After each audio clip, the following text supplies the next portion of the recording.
Good morning. Welcome to Bitcoin Bounce. My name is Joseph. I'm here with Dion. Dion, a little while ago, we featured a video of Steve from Crypto Crew University. We talked about May 2025, where Bitcoin hits $90,000, and that's pretty much going to be the high for Bitcoin. Because if you then take that 416% growth that it had and you divide it by 5.3, then the next high would be something like 70,000. So actually Bitcoin would then never surpass 90,000 again if you do the math. And I thought, a lot of people have an expectation for Bitcoin to go to $500,000 and even 1.5 million US dollars. And, but Steve showed us on the charts 90,000, then that's it. So I want us to have a little bit more of a positive outlook on Bitcoin. So I found this guy's video, Crypto Wolf, and he has a reason why he thinks Steve might be right on his $90,000. He reckons it's not going to be in May, it's going to be in October, but he reckons then that trend is actually going to break. Something's going to happen, and then it's going to break through that boundary, and Bitcoin is going to go up much higher. So I thought let's take a look today and just see how this guy debunks Steve's strategy. Now, Dion, I got a question for you. So when you watch that video about the 5.3 that Steve every time divides by the growth, did you feel that that's going to be a sustainable pattern, or did you also feel that that's going to break at some point? I also felt that would break. I don't think anything is that predictable. So I know Steve does his research, and he always finds these things that says, okay, it happened like this in 2017 and then 2018 and 19 and 20. But markets change, the world changes, things just change. It's impossible, I think, to stick to in trading to those absolute exacts. I think it's an indication, but it's definitely not a definite science. So no, I thought that would be changing sometime, for sure. Yeah, and see the thing is, all the governments were able to print money for this last 30 years. And now all of them are getting to the point where if they print any more, then the inflation is going to be so high they can't really stop it. They can, because they've always been able to stop it by raising the interest rates. But even if they raise it, it doesn't stop it anymore. And so a lot of people are moving over to crypto because they don't trust their governments anymore. And there's a lot of corruption in the governments. They definitely have a plan that's contrary to helping people. They want to help themselves. And so I think that is something that's not on the graphs, but it is something that's very real. The whole reason why Bitcoin was designed in the first place is to provide the option for people to get away from governments and have a decentralized way of holding value. And so I think that's one thing that we don't see on the charts because we didn't need to see it yet, because there wasn't really a need for Bitcoin up to this point. But the moment government starts to fail, then lots of people are going to start buying Bitcoin. I'm hearing about so many people in Ukraine that's buying Bitcoin right now, just because that currencies, that economic system is completely falling. I think with all this missile strikes, Ukraine lost more than 30% of all the electricity. All the system is down. The economy is producing nothing. People are getting into trouble. And then that means the currency is going to drop in value. So I remember years ago, just close to us in South Africa, we had Zimbabwe, and they learned that you can print money, and they started printing money. And then the Zimbabwean dollar, I think it was one stage it's like $1 million Zimbabwean dollars just to buy a loaf of bread. But the currency completely lost its value. And so now Zimbabwe went onto the US dollar. The problem is they print money in the US, So that deflates the value of the US dollar. But the poor Zimbabwean people, they don't get any of that printed money. They just see their own currency just going down and down and down the more the US prints, and they stuck with the dollar. And that's not only for them, that's all the big oil companies in the world, and all of them saying, you know what, we want to put our capital into something that's going to hold value. So that's why, no, that's not on the charts, you know. But okay, let's listen to this. This debunking is more of a mathematical exercise. So I hope this is interesting for you. Please write in a comment what you think is going to happen with Bitcoin. Okay, Crypto Crew University. He made a video yesterday, or maybe the day before, I'm not sure, called The Ugly Reality of the Bitcoin Bottom, or something regarding that. Now, he made a few claims in that video, and they're very important claims. Even if you don't know what the video is, I think you should stick around, because this is actually very important information. It's very interesting information that I haven't actually heard anyone talk about before him. Okay, and a lot of people are pretty blown away by the information they asked me to make this video, and hence I'm making it now. So he made a claim. He said that Bitcoin will top out in the next bull market in May 2025, okay? And he said it will top out around 90,000. All right, so May 2025, 90,000. Let's go ahead and actually put a square where that is in May 2025. So that's around here at 90,000. Let's move it down. It's around here. So that's where he thinks it's going to top out, right? Let's just put a very broad square. Let's give him the benefit of the doubt. Let's put a broad square, give him a few months, give or take. That's where the next bull market top will be, in his opinion. Now, I categorically disagree with this, okay? I disagree with this on many levels, okay? But there are some claims he makes that are undeniable. There are some claims he makes that are based on objective facts, and we need to look into those claims before we can even debunk them, okay? So what does he say? He says this, okay? So he says, essentially, in every single major run Bitcoin has. Okay, so let's go ahead and list out some major runs. Now, I might get the percentages roughly wrong. Just bear with me. I'm not sitting here and doing it precisely. I'm just getting the main fundamental points out. So we had a 360,000% gain in 2011. Now, what we could do, and this is his claim. So if we take 360,000 roughly, right, again, not trying to get it perfect, and divide it by 5.3, we get the number 67,000, okay? Roughly 67,000. Now, if we go to the next major run on Bitcoin and measure how big that move was, guess what? It was around 67,000, right? That's pretty crazy. Now, I'm saying roughly, I'm not getting the numbers precise, but if I did it correctly, it'd be very, very close to 67,000, right? Not 62,000, you get the point. So let's go ahead and say, okay, what about 62,000 divided by 5.3? And we can see that gives us around 11,000 to 12,000, okay? So if we take the next run on Bitcoin, and we measure it out, lo and behold, 12,000. Now, this is already a convincing trend, right? Because taking that very specific number, 5.3, and taking what would seem to be on paper random numbers, with such large, percentage gains between bottoms and tops, and dividing it by 5.3, and it predicts the next run, that's a pretty intense thing. And guess what? It does it again. So we take that number we got, and we divide it by 5.3 once more. That's 2,200, and if we measure from a 2018 bear market to the top of the 22-21 cycle, guess what? 2,200 roughly. So we have now a trend on Bitcoin.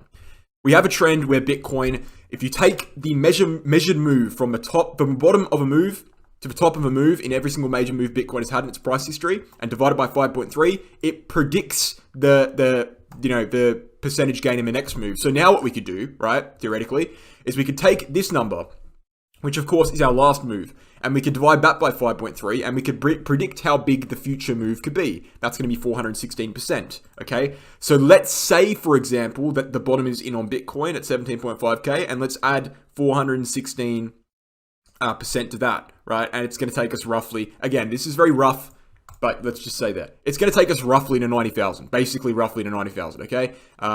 He did it a bit more precise, but that's essentially the claim, right? So that's divided by 5.3 equals 416%, takes us roughly to that 90,000 level, and he's expecting that to be in May 2025 at that 90,000 level. So let's go ahead and make that yellow square a bit bigger, and then we can start to look into some of the claims he's making here.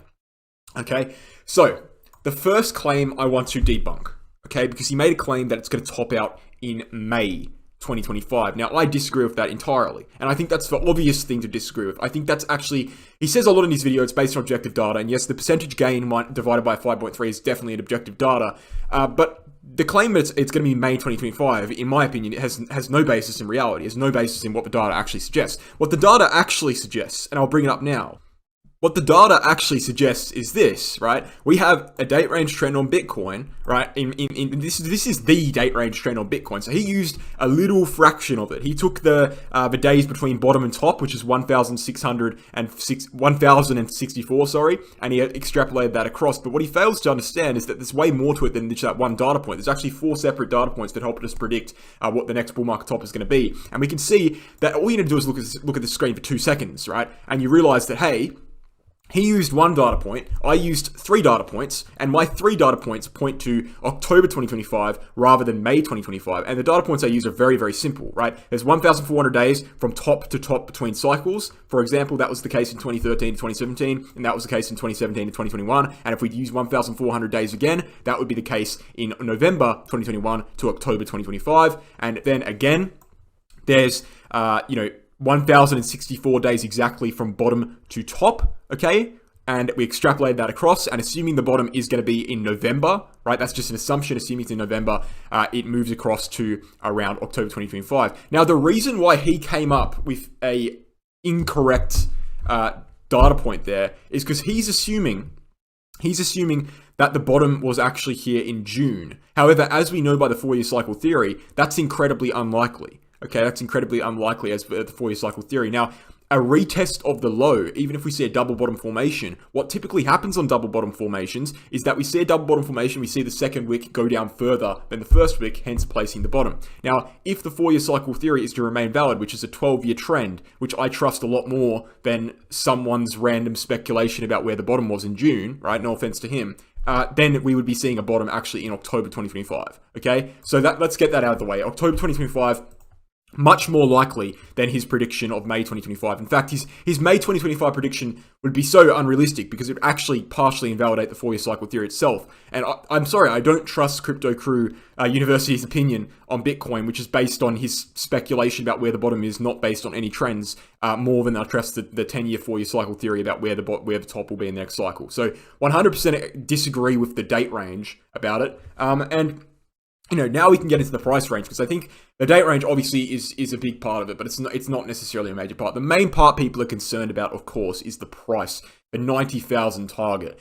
Now, okay, here's the thing about that price target. It's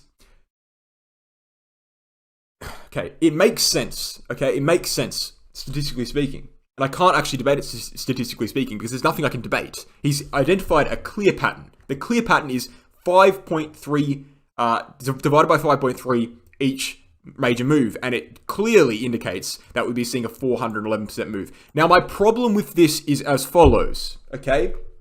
And I'll diagram it out.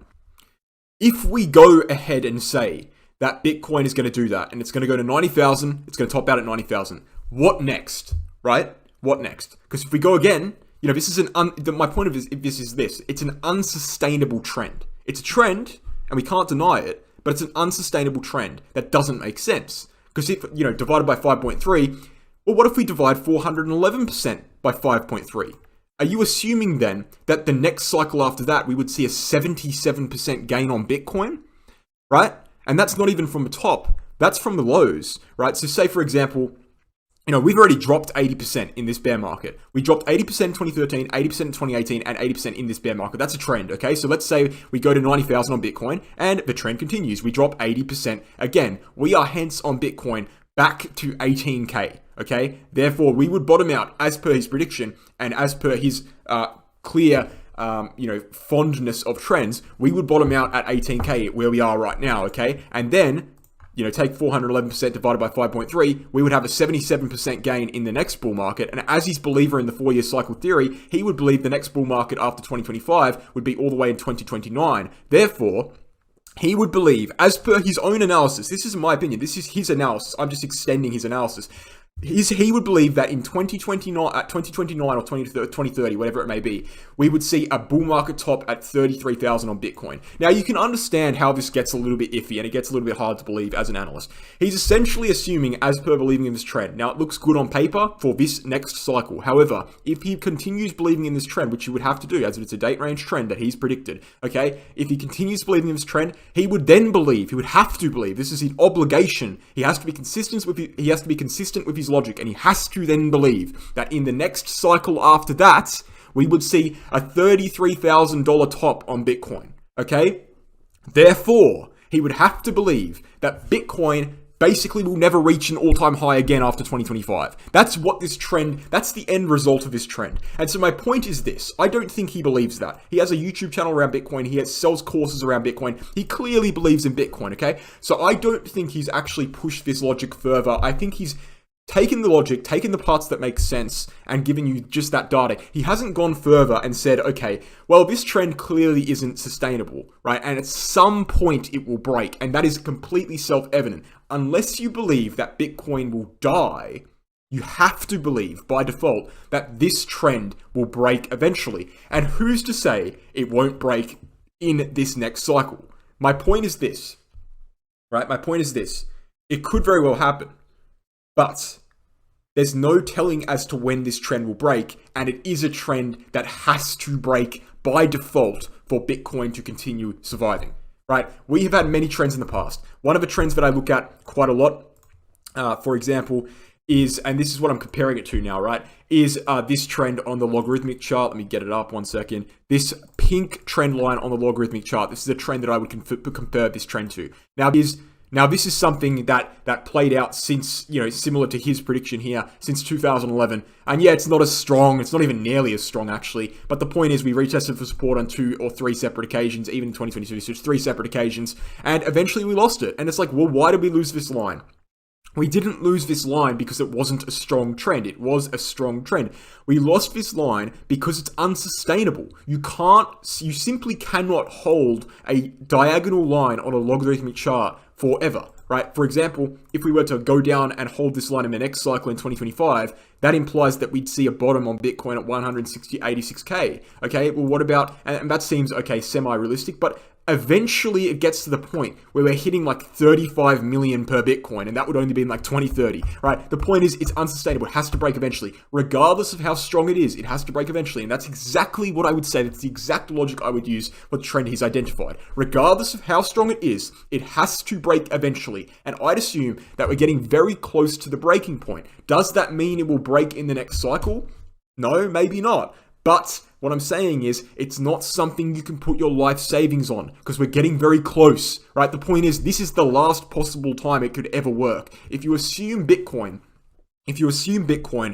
will actually survive in the future, this is the last possible time it would ever work. Because if you extrapolate it even one more data point over, all of a sudden you have no new all-time highs on Bitcoin ever again. Okay, my point is, this trend is unsustainable, and that would be my conclusion on that trend. Now, it's a strong trend. It's worth considering. It's worth keeping an eye on 100%. I disagree with the date. It's not going to be May. It would be October, or at least Q4. And I semi-disagree with the trend itself, just because it's unsustainable, but it is worth considering. I can't actually deny the validity of a trend. I can just say it's unsustainable. That's what I'd say about it. Awesome. Well, I personally think those predictions of $250,000 Bitcoin, it's going to take time, but I definitely think that is something that's going to happen in the future. For sure, it's on the cards, yes. Awesome, guys. Thank you. We're going to do one more session today, so you can just wait a little bit on YouTube, probably in an hour or so. That next video will be live. Have a wonderful day. See you next time. Thanks, guys. See you just now. Cheers.